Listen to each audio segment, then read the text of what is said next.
Segunda epístola del apóstol Pablo a los Corintios. Y nos quedamos la semana pasada en el versículo 11. Leímos los primeros 10 versículos y los comentamos, los estudiamos, los analizamos y trajimos una exhortación la semana pasada.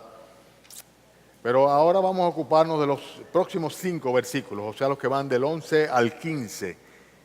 Y vamos a notar que el tema y título necesario tiene que ser temor y amor, que son las dos cosas que el apóstol Pablo trata acá en cuanto al temor del Señor y el amor del Señor, el amor de nuestro Señor Jesucristo.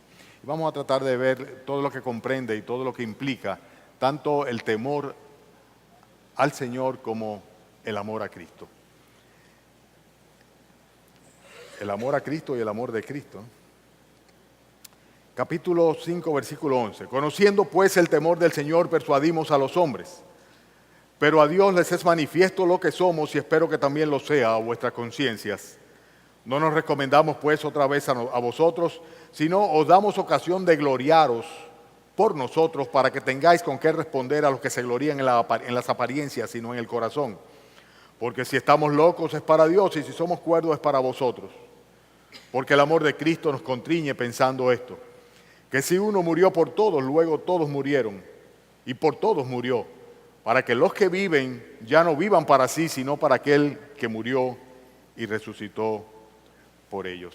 Ustedes recordarán que el apóstol Pablo estaba siendo, por así decirlo, vilipendiado, estaba siendo acusado por aquellos que había dejado en la iglesia de Corintios, puesto que se habían introducido dentro de la iglesia una serie de falsos maestros. Y le hicieron muchísimas acusaciones, le decían que él era un hombre pusilánime, un hombre que decía una cosa y después se retractaba, que decía otra cosa. Muchísimas acusaciones, y nosotros vemos que precisamente en esta segunda epístola del apóstol Pablo a los Corintios, él tiene que, en esta carta, presentar una especie, vamos a llamarle de apología o defensa de su propio ministerio. Y él habla del ministerio que el Señor le ha encomendado en su condición de apóstoles, en contraste con aquellos farsantes que estaban apareciendo allá acusándolo de diferentes maneras. Pablo una vez y otra vez dice que él no tiene necesidad de presentar credenciales delante de esa iglesia. Él fue quien predicó el evangelio junto con Apolos, quien forjó la iglesia. Él había ganado esas almas para el Señor Jesucristo y su testimonio había sido sumamente evidente delante de ellos. Pero siempre el diablo ataca a las personas que están sirviéndole al Señor y por lo general utiliza la calumnia para eso. Muchas veces esas calumnias vienen desde personas que se introducen dentro de la iglesia con ese propósito destructor. Y otras veces viene inclusive de personas que cándidamente se prestan para hacerse parte de toda una chismografía o de toda una serie de acusaciones que por lo general son cosas falaces y cosas que solamente son fruto de la cizaña que siembra Satanás con el propósito de desmembrar, de destruir la unidad de la iglesia. Bien, por eso nosotros vemos aquí que él viene argumentando sobre el evangelio, el ministerio del evangelio. Él había dicho que ese ministerio de ese tesoro del evangelio lo tenía él en vasos de barro, porque él se consideraba que era simplemente un vaso de barro y que lo valioso era el mensaje que él llevaba a cabo. O sea, el mensaje que él predicaba, el mensaje del evangelio, mediante el cual los hombres podían nacer de nuevo, pasar de muerte a vida, ser salvos por la misericordia de Dios. Y todo esto era algo que procedía de nuestro Dios. Él habla de su condición y en el capítulo anterior nosotros vimos cómo él hablaba de la confianza en que él vivía, no obstante el deterioro de su cuerpo físico, en que interiormente se iba renovando en el Señor con el propósito de seguir adelante con este ministerio de la predicación del Evangelio.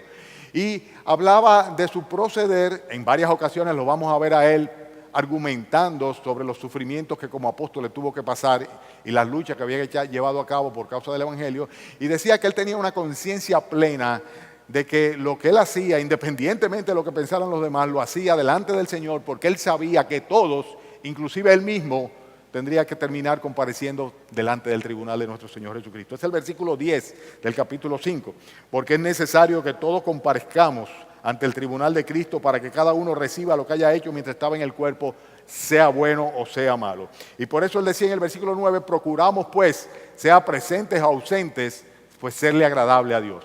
Él decía, yo lo que trato es de agradar al Señor, no me importa lo que los demás estén diciendo, mi testimonio está claro. Y en este pasaje que estamos leyendo específicamente hoy, los versículos 12 y 13, él dice que él pues pura y simplemente no tiene necesidad de recomendarse, pero que ellos, los corintios, eran los que tenían que presentar argumentaciones frente a aquellos que le acusaban.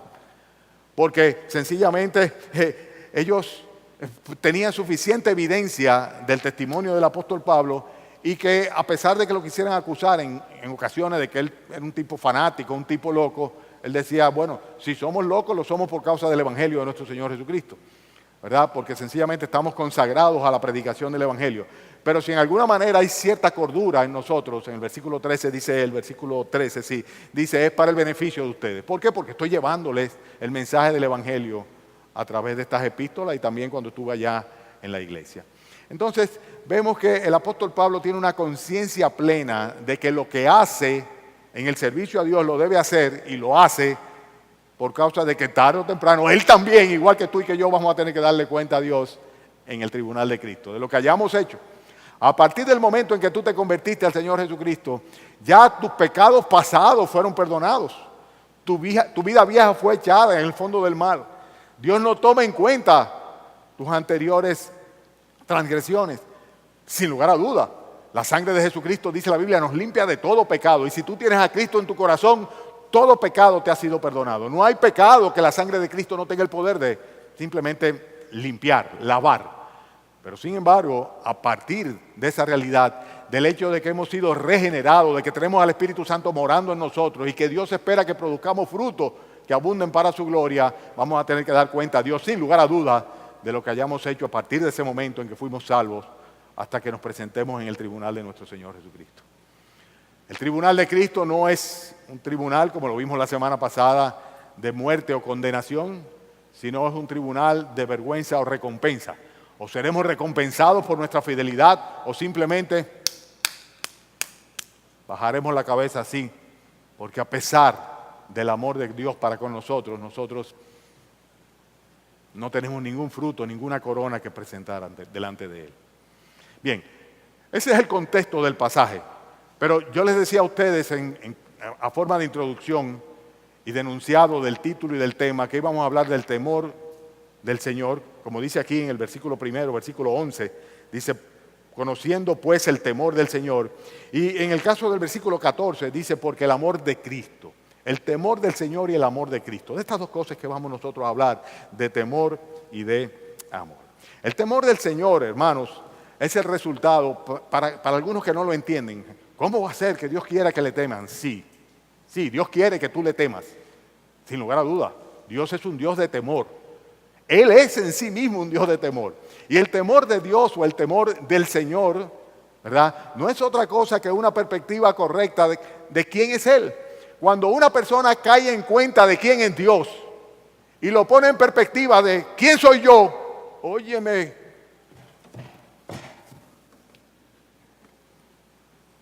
vean todos los ejemplos en la Escritura. En cada ocasión en que Dios se manifestó a alguno de sus siervos, todos ellos se sintieron que eran dignos de muerte. Yo soy hombre muerto, decía el profeta. Y lo vemos en el caso de Abraham, lo vemos en el caso de Moisés, lo vemos en el caso de Jacob, lo vemos en cada uno de los casos del Antiguo Testamento. Cuando nosotros nos damos cuenta de quién es Dios, un Dios excelso, un Dios supremo, todopoderoso, un Dios santo que demanda santidad, y nosotros todo lo contrario, pecadores inmundos, transgresores. Entonces nos vemos en perspectiva respecto a Él y decimos, ¡ay, mi mai! Y eso es temor a Dios, eso es el temor a Dios. Cuando nosotros realmente vemos a Dios como Él es y nos vemos a nosotros como nosotros somos. Consecuentemente, el temor a Dios es algo que no está muy presente en el mundo impío, en el mundo pagano, en el mundo de fuera de la iglesia. Si tuvieran temor de Dios, buscaran del Señor y buscaran el perdón de Dios. Pero lo que la historia nos muestra es que a través de los años el hombre, muy por el contrario de buscar el favor y el temor de Dios y la dirección de Dios y la solución que Dios tiene para sus vidas en su condición de pecadores, lo que hacen es sencillamente que echan a un lado a Dios y no tienen en cuenta a Dios y viven su vida como si Dios no existiera. Y para ellos Dios es una especie de caricatura. Y muchas veces, muchas supuestas denominaciones cristianas se prestan a esta ligereza con que se menciona, se refieren y tratan a Dios. El papadiós ligero que el mundo menciona allá afuera, como si fuera un Santa Claus, como digo siempre. Y no es así, no es así. La ausencia del temor a Dios coloca en un gran riesgo tanto a un individuo como a una iglesia. Y yo quiero que lo tengamos bien claro en esta mañana. Si ustedes van rápidamente conmigo a Romanos capítulo 1, nos damos cuenta que ese es el problema de la humanidad desde el principio. En Romanos capítulo 1, voy a leer muy rápidamente estos versículos, si quieren lo escuchan. Habla de cómo Dios entregó a los hombres, dice, a pasiones vergonzosas, pues aún sus mujeres cambiaron el uso natural por el que es contra naturaleza. Estoy en Romanos capítulo 1, versículo 26. Hablando de cómo viene la perversión sexual, la homosexualidad y el lesbianismo. Viene al mundo cuando Dios sencillamente se desentiende de aquellos hombres. Y vamos a ver por qué Dios lo hace, desentenderse de los hombres. Dice, de igualmente, los hombres dejaron el uso natural de la mujer, se encendieron en su lascivia unos con otros, cometiendo hechos vergonzosos hombres con hombres, y recibiendo en sí mismo la retribución debida a su extravío. ¿Y qué dice el versículo 28, que es la razón de esto? Dice, y como ellos no aprobaron tener en cuenta a Dios, Dios los entregó a una mente reprobada para hacer cosas que no convienen. Y miren un cuadro de nuestra sociedad hoy día.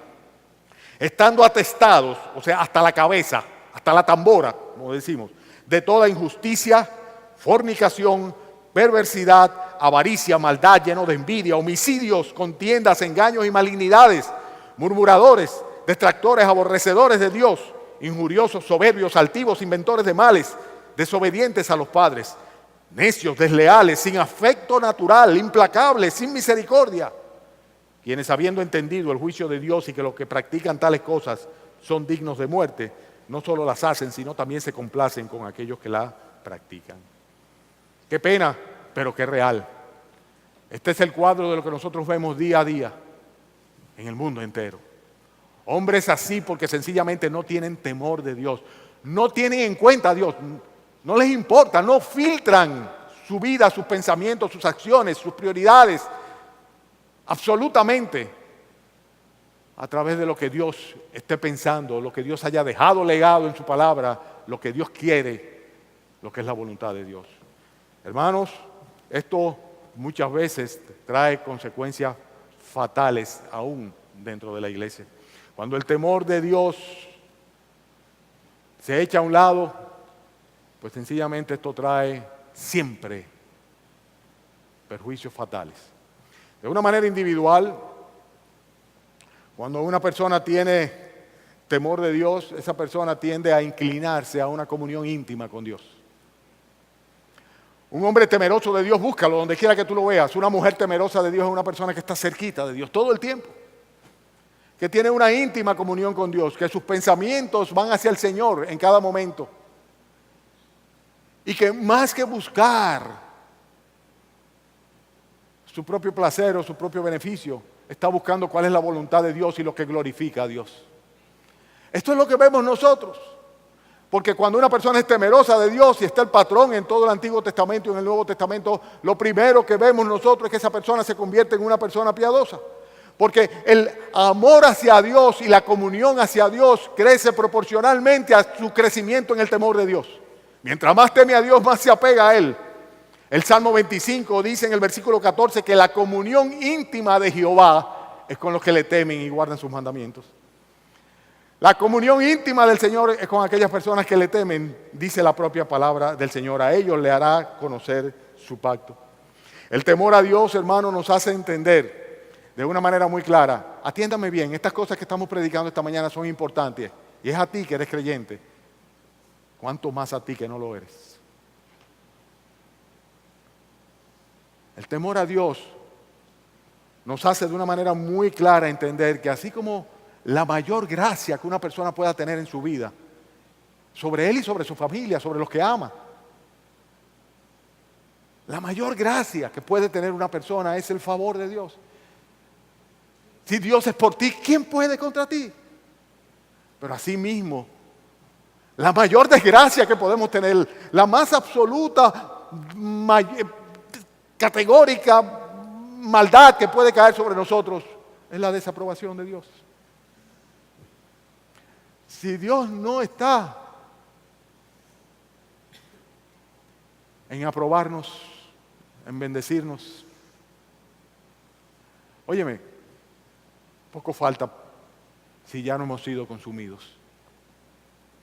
Y cuando una persona tiene temor de Dios, ese temor de Dios hace entender cómo la mayor gracia, el mayor favor que puede tener es el favor de Dios y consecuentemente teme a perder el favor de Dios. Ay, Señor, no te alejes de mí. Ay, Señor, no quites de ti mi Santo Espíritu, decía el salmista, tu Santo Espíritu. Que tu gracia no me desampare, Señor, porque ¿a dónde iremos? ¿Dónde nos cobijaremos? No hay lugar donde esconderse de la ira de Dios. Hermanos, el temor de Dios, en lugar de alejarnos de Dios, paradójicamente lo que hace es que nos acerca a Dios. Mientras una persona más teme a Dios, más es inducido a intimar con el Señor, a intimar con el Señor. Voy a leer dos salmos, el Salmo 34, los versículos 7 al 9. Dice, el ángel de Jehová acampa alrededor de los que le temen y los defiende. Gustad y ved que es bueno Jehová, dichoso el hombre que en él confía. Temed a Jehová vosotros sus santos, pues nada falta a los que le temen. ¡Wow! ¡Qué bendición! ¡Qué bendición! Temed a Jehová, su ángel, su provisión, su cuidado, su favor va a estar con nosotros si le tememos. Salmo 103, versículo 13. Como el Padre se complace en los hijos, se compadece Jehová en los que le temen. Tú quieres tener el favor, la compasión, la misericordia, la gracia del Señor. Tienes que conducirte en temor a Dios, en un temor reverente por quien Él es y con una conciencia plena de lo insignificante, réprobo, indigno que somos nosotros. El efecto que produce el temor de Dios en una persona, en primer lugar, nos inclina a intimar con Dios, a una íntima comunión con Dios. Pero en segundo lugar, hay otra cosa que es muy importante. Vamos a hablar algo de eso en la conferencia de los padres el próximo sábado. Y es el hecho de que el temor a Dios nos induce a tener una integridad de carácter. El temor a Dios produce en nosotros un carácter íntegro. Y esto es muy importante. Es interesante que en el versículo 11 el apóstol Pablo dice aquí, donde estábamos leyendo 2 Corintios 5, dice, conociendo pues el temor de Dios, persuadimos a los hombres. Pero a Dios le es manifiesto lo que somos.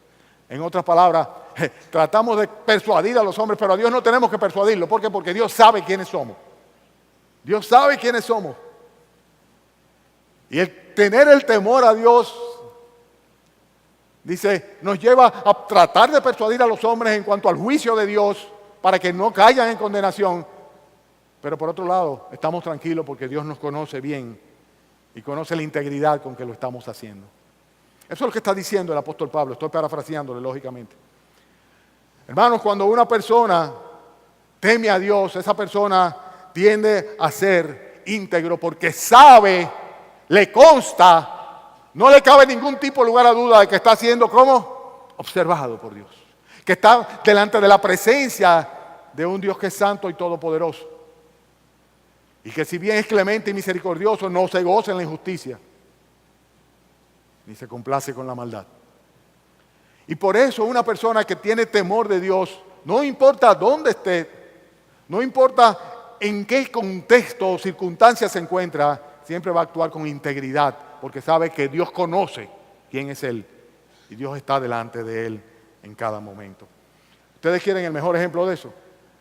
En la Biblia, sin lugar a duda, no vamos a encontrar otro mejor que el caso de José en la casa de Potifar. Retado, no seducido, no, retado por la esposa de Potifar para que se acostase con él. Él dice, ¿cómo es posible que yo peque en contra de mi Dios? Único en toda la casa, en todos los alrededores. Él podía perfectamente bien camuflajearse, hacerse el loco y decir, Señor, no me queda más remedio, estoy obligado, no me lo tomes en cuenta, nadie se va a dar cuenta. Pero la integridad del carácter de José es algo que se hace evidente en todos los pasajes del Antiguo Testamento que lo nombran.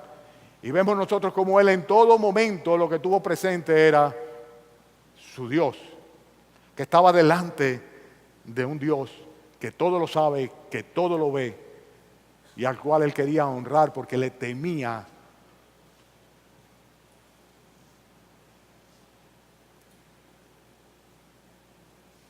Hermanos, cuando una persona teme a Dios, sin lugar a duda que un efecto de eso es la integridad de su carácter. Y esta integridad de carácter es la que hace que se sobreponga a cualquier tipo de crítica o cualquier tipo de acusación que se le haga. Porque él sabe que él está delante del Señor y que lo que lo ha hecho, lo que haya hecho, lo ha hecho por el Señor, con el Señor y para el Señor. Y consecuentemente, y por eso el apóstol Pablo puede el versículo 12 y el versículo 13 dice, no nos recomendamos otra vez.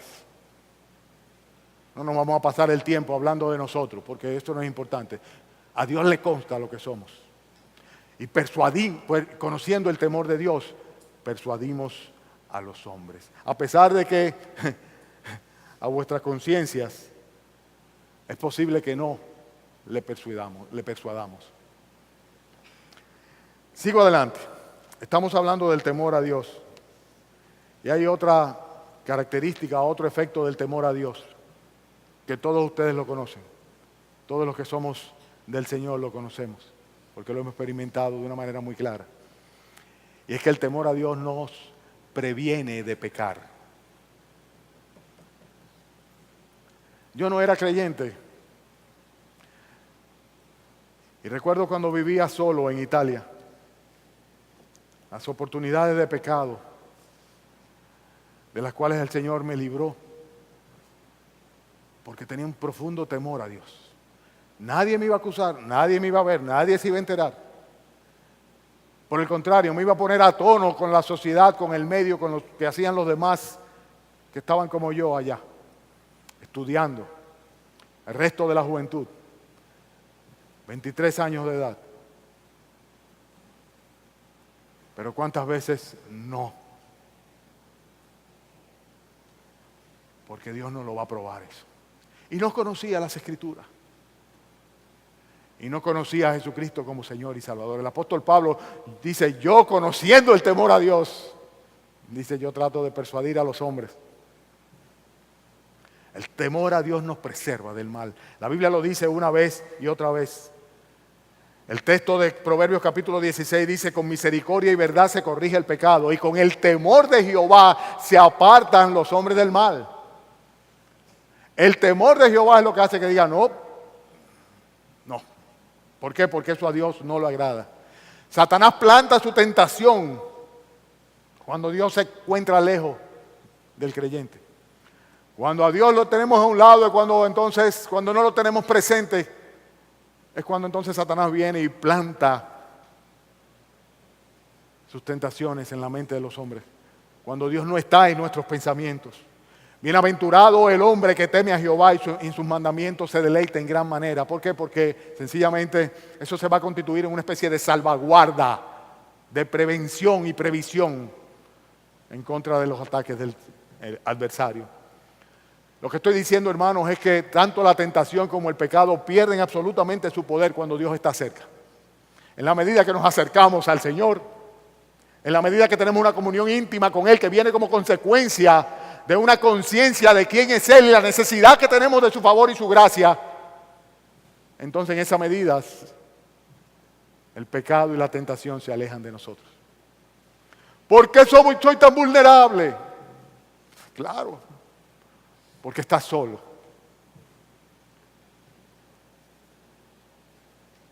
Únete al Señor. Únete al Señor en espíritu. Teme a Él. Toma en cuenta sus consejos, su voluntad, su palabra, su autoridad. No pierdas de vista su santidad y anda delante de Él. Y Él se ocupará de poner a Satanás en su lugar. Hermanos, este mensaje tiene todo el perfil de ser como de 2 horas. Voy a tener que predicar la mitad de ellos. Imagínense ustedes que vamos a hablar del temor y del amor, y estoy por el primer punto de 2 puntos que tienen que ver con el temor.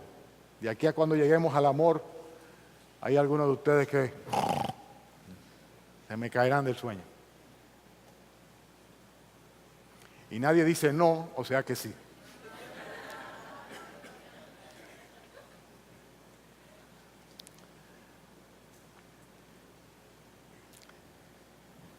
El temor de Dios tiene un efecto también colectivo.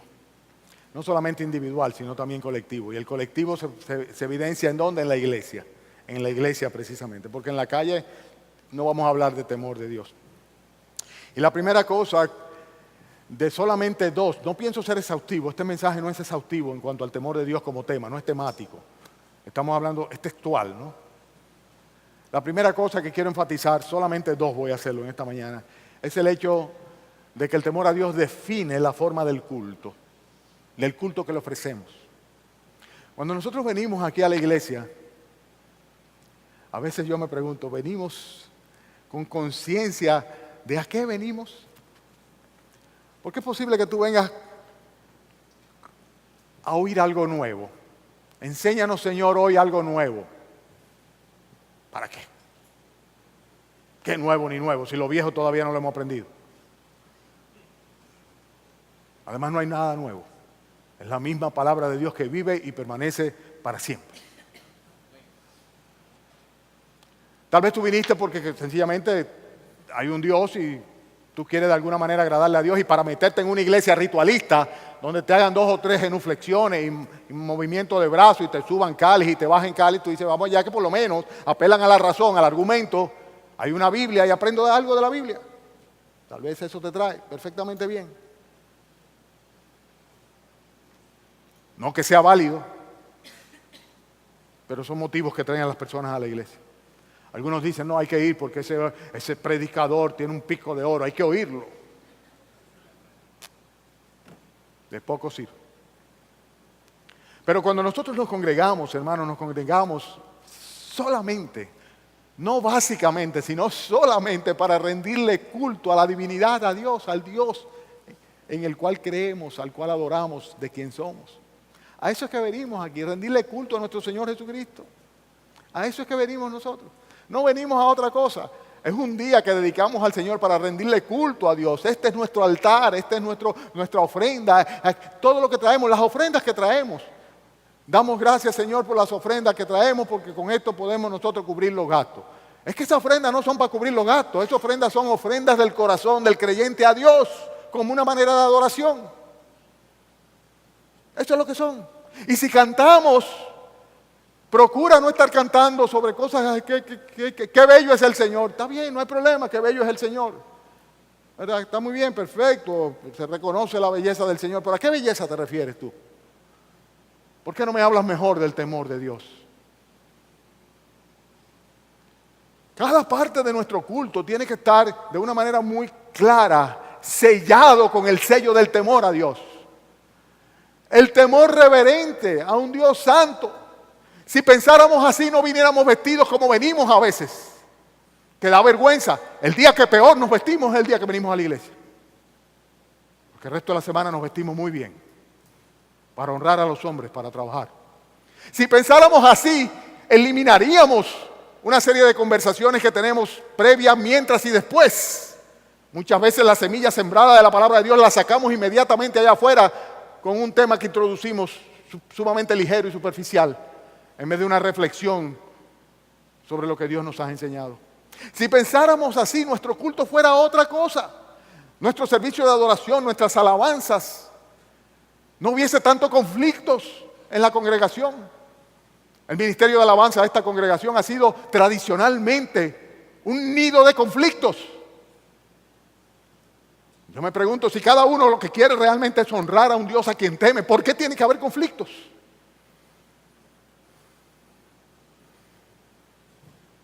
Hay todo un problema de actitud, porque el culto nuestro muchas veces no está definido por el Dios a quien adoramos y a quien tememos y delante del cual queremos ser agradable, porque necesitamos su favor. hasta por interés si quieres llamarlo. Aunque te voy a dar motivos mejores que eso un poquito más adelante. Bueno, el amor a Cristo, no creo que lo veamos esta mañana. O el amor de Cristo. Hermanos,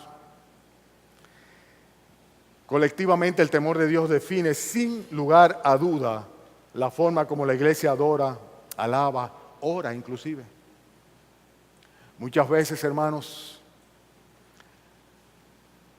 escuchamos oraciones que yo me pregunto, ¿a quién le está orando? ¿A Dios o a los que le están oyendo alrededor?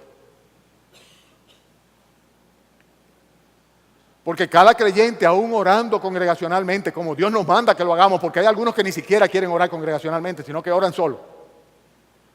Pero cuando oramos congregacionalmente, cada creyente debería de aislarse del hecho de que tiene otros en los alrededores. Porque sencillamente estoy hablando con mi Dios, a quien temo. Tengo que tener cuidado con cada palabra que sale de mi boca, lo dice la Escritura. Porque Dios está en el cielo y nosotros estamos aquí. Así que dice la Biblia, cuidado con lo que dices. Pero con ligereza oramos, con mucha ligereza. Hermanos, estoy cansado ya, harto, hastiado de oír predicadores. Por suerte en este templo espero que no. Que se erigen delante de un púlpito a hacer chistes, a ser graciosos. En vez de hablar con la sobriedad de los profetas. Cuando decían, vino a mí palabra de Jehová diciendo. Si vas a hablar en el nombre de Dios y vas a predicar la palabra de Dios, no vas a encontrar en todas las Sagradas Escrituras, nunca, en ningún lugar, en ningún pasaje, ningún predicador, profeta, apóstol, ni siquiera ángel, que tuviese una palabra hilarante, que tuviese un chiste, una comicidad, en ninguno de los mensajes que trajo en el nombre de Dios. No existe eso. Pero la falta de temor a Dios convierte aún la enseñanza de las Escrituras en algo que hay que arrancar con un chiste. Hay que hacer que la gente se sienta bien. Hay que quitar la tensión, ¿verdad? Para que la gente se relaje. ¿Quién ha visto todo esto? Al contrario, cada vez que escuchamos, que leemos o que predicamos la palabra de Dios, los pelos se los debe poner de punta a todos, comenzando por el propio predicador. Porque es la palabra de Dios. Y el temor a Dios, hermanos, debe producir congregacionalmente y colectivamente una reverencia absoluta y total por quien Él es y por quien somos nosotros. Hay otra cosa que quiero enfatizar y con esto voy a terminar, voy a dejar el mensaje por la mitad. El temor a Dios en términos colectivos es lo que va a definir la efectividad del evangelismo en la iglesia. Vuelvo y lo digo. Versículo 11 lo explica. Cuando él dice, el apóstol Pablo, conociendo pues el temor de Dios, persuadimos a los hombres. Está hablando de lo mismo del ministerio, aquel que tenía él en vasos de barro. El ministerio del evangelio, de la gracia de Cristo. Vamos a ver cuando leamos la semana que viene el pasaje que sigue, que él dice, yo soy un embajador en Cristo. Y os rogamos en el nombre de Cristo, reconciliados con Dios. Y habla de la obra de Cristo salvífica en la cruz del Calvario, rogándole a los pecadores que se arrepientan, porque Él tiene temor de Dios y por ese temor a Dios le predica a los perdidos, a fin de que no se pierdan. Conociendo pues el temor de Dios, persuadimos a los hombres. Cuando en una congregación hay temor de Dios, esa congregación va a ser eficaz, diligente en el evangelismo. En llevar a otros el evangelio, en decirle a otras personas, escapen del juicio, escapen de la muerte eterna. Hay una salida en nuestro Señor Jesucristo. No pongan sus esperanzas en este mundo, en este siglo, porque todo esto ha de perecer. Esa caricatura de Dios que tú conoces no es Dios. Nuestro Dios es fuego consumidor, pero nuestro Dios es clemente y misericordioso. Y Él ha provisto una vía de salvación en nuestro Señor Jesucristo. Confía en Cristo, arrepiéntete de tus pecados, sé salvo. Hazlo por medio de la fe, entiéndete con Dios antes de que tenga que venir a cuenta con Él. Y ese mensaje llevado con vehemencia y con pasión requiere necesariamente de un profundo temor de Dios en aquel que lo lleva. Porque nunca vas a persuadir al que va en camino a las llamas eternas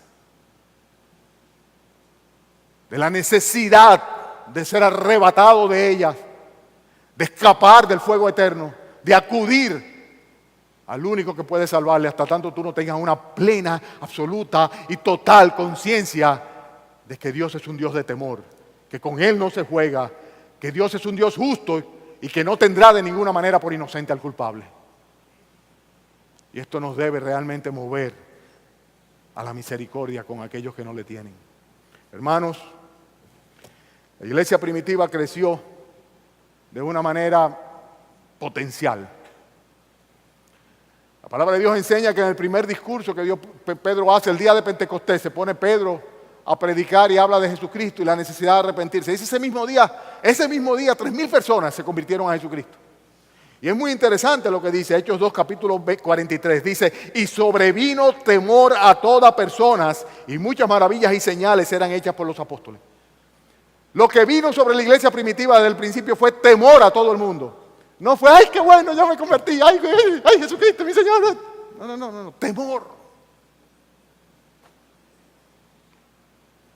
Temor, el temor de Dios. Algo serio. Cuando yo comprendo de dónde me sacó el Señor, de lo que me libró, lo que me esperaba. Y yo hago así, digo, gracias, Señor. Al mismo tiempo digo, Señor, y mami, y papi, y mi hermano, y mi hermana, y mi vecino, y mi amigo, y mi compañero. Hay que avisarle, hay que decirle. Hay que decirle. Y mis hijos, y mis nietos, y mis abuelos. Hay que decirle. En Hechos capítulo 5, versículo 11 dice que vino gran temor sobre toda la iglesia. Eso es un poco más adelante.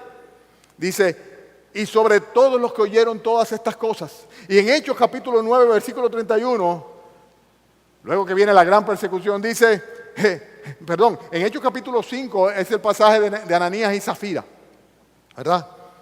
O sea, cuando el Señor hizo juicio sobre ellos por mentir al Espíritu Santo. Y luego en el capítulo 9, versículo 31, leo y dice, entonces las iglesias tenían paz por toda Judea, Galilea y Samaria, y eran edificadas andando de fiesta en fiesta. No dice así, dice andando en el temor de Dios, en el temor del Señor. Y se acrecentaban fortalecidas por el Espíritu Santo. Las iglesias, dice, andaban en el temor de Dios, estaban siendo edificadas por el Señor. Y dice, estaban acrecentándose, dice, por la obra del Espíritu Santo. Porque los creyentes andaban en el temor de Dios. El crecimiento de la iglesia primitiva fue marcado por un creciente y cada vez más intenso temor de Dios en todos y cada uno de los conversos. Y ciertamente, hermanos, el profundo conocimiento del juicio de Dios debe movernos a nosotros a predicarles el Evangelio a aquellos que no tienen a Cristo. Si tú no tienes a Jesucristo en tu corazón, lo que te espera es terrible. Terrible y no se acaba, porque es por una eternidad. Y Dios dejó su gloria y vino aquí hecho hombre precisamente para que tú no vayas a ese lugar. Ay, pero qué serio. Es que es serio. Es que Dios no juega. Por eso nos advierte y nos provee una salida. Tienes que entregarte a Jesucristo, tienes que arrepentirte de tu pecado, tienes que aborrecer tu vida, quién tú eres, lo que tú tienes, tus planes, todo. Y poner al Señor en primer lugar. Recibir su perdón y recibir su amor. Temer al Señor. Porque solamente el que le teme puede amarle de todo corazón. La segunda parte de este mensaje tiene que ver con el amor de Cristo. Termino haciendo una recapitulación de lo que hemos visto en cuanto al temor del Señor. El temor del Señor es el resultado de caer en cuenta de quién es Dios, cuál es su naturaleza, cuál es su carácter. Y por el contrario, quiénes somos nosotros. El temor de Dios es algo que está ausente en este mundo. Y en nuestro tiempo lo vemos más ausente. Hermanos, quiero enfatizar que a Dios no se le toma en cuenta de ninguna manera cuando se trata de temas del matrimonio o del sexo, o de la paternidad, o de la crianza, o de la educación, o de la sexualidad, o del aborto. En ningún momento tú vas a ver en los noticieros que cada vez que un estado, un país, una nación, una sociedad, un pueblo, una etnia toma una determinación de esa, lo hace en base a lo que Dios ha dicho en su palabra. Sencillamente no tienen en cuenta a Dios y por eso Dios nos ha entregado a una sociedad de hombres reprobados, con mentes reprobadas, que hacen cosas que no convienen y que están atestados de todo tipo de maldad. Y en ese que vivimos tú y yo. Y o estás en ese grupo o estás fuera de ese grupo porque el Señor te saque en su misericordia. Pídele que te saque de ese grupo. Si no eres parte del grupo, aunque tú digas que no, porque tú tienes principios o morales o criterios, eres parte del grupo. Eres parte del mundo. El temor a Dios produce efectos individualmente. El primero de ellos es que nos acerca a Dios, nos inclina a una íntima comunión con Dios. Y en segundo lugar, hace que tengamos un carácter íntegro. Por lo general, las personas no son lo que vemos. Alguno de mis hijos me ha hecho comentarios a veces. Me dice, papi, fulano o fulana no son como tú piensas. Bueno, yo presumo y agradezco que si alguno de ustedes es un blasfemo, no venga con blasfemia delante de mí. O si es una persona que tiene un lenguaje soaz y malapalabroso, les agradezco que no lo hagan delante de mí. Prefiero que me engañen. No lo aceptaría tampoco. Pero no se trata de eso, se trata de ser íntegros, de ser lo que somos. Y a Dios, como decía el apóstol Pablo, a Dios les es manifiesto lo que somos. Y una persona que teme a Dios es una persona que anda en integridad. Que lo que hay es lo que se ve.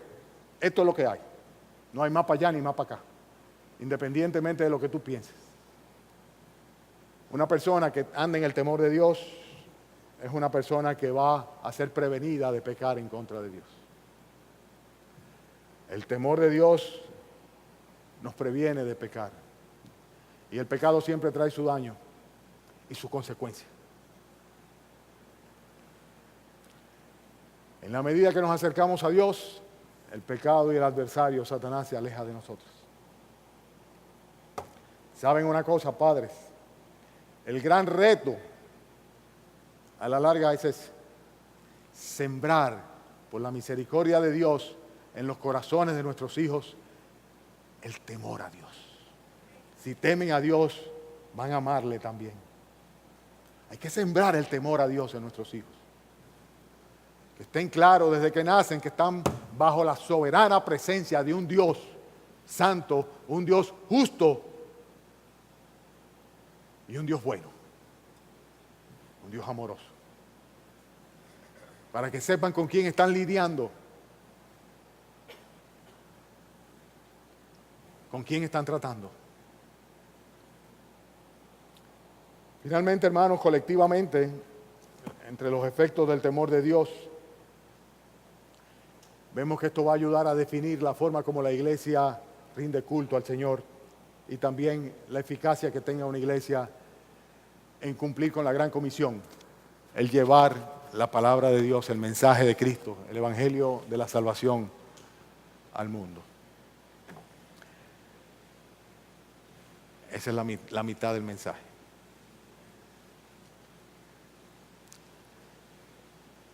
Que el Señor les bendiga, hermanos. Padre, oramos a ti, Señor, rogándote que tú apliques tu palabra en nuestras vidas, las retengas en nuestras mentes, las grabes en nuestros corazones, Señor. Ayúdame, Señor, a ser temeroso de ti. Gracias por el perdón que me has dado. Nunca, Señor, que nunca tome por ligereza y que nunca dé por sentado, Señor, cual si tú fueses un Padre apoyador, el que sencillamente voy a tener tu favor. Oh, lo requiero, Señor, lo necesito. Pero también sé, Señor, lo que es tener tu puño, tu dedo sobre mí, Señor. Y no lo quiero, Padre. Te ruego, Señor, que tengas misericordia de los que sin Cristo están aquí esta mañana. Condúcelos a arrepentirse de todo corazón, si es que tú quieres tener misericordia de ellos y salvarles, Señor. Produce un tremendo, un profundo, no superficial, Señor, sino profundo temor a ti, para que busquen tu rostro y escapen del juicio venidero, Señor. Y permite, Señor, que nosotros como iglesia, como pueblo tuyo, como hijos tuyos, Señor, no perdamos la perspectiva, la visión de quién tú eres, Señor, y no malinterpretemos, Señor, tu bondad, tu amor y tu benignidad para tratarte con ligereza, Señor. Guarda esta iglesia local, Señor, de que sea así. Te rogamos, Padre, que nos despidas con tu bendición y lo hacemos en el nombre del Padre, en tu propio nombre. Y también, Señor, en el nombre de tu Hijo Jesucristo y también, Señor, en el nombre de tu Santo Espíritu. Permanece en nosotros, Señor. Te lo pedimos. Amén.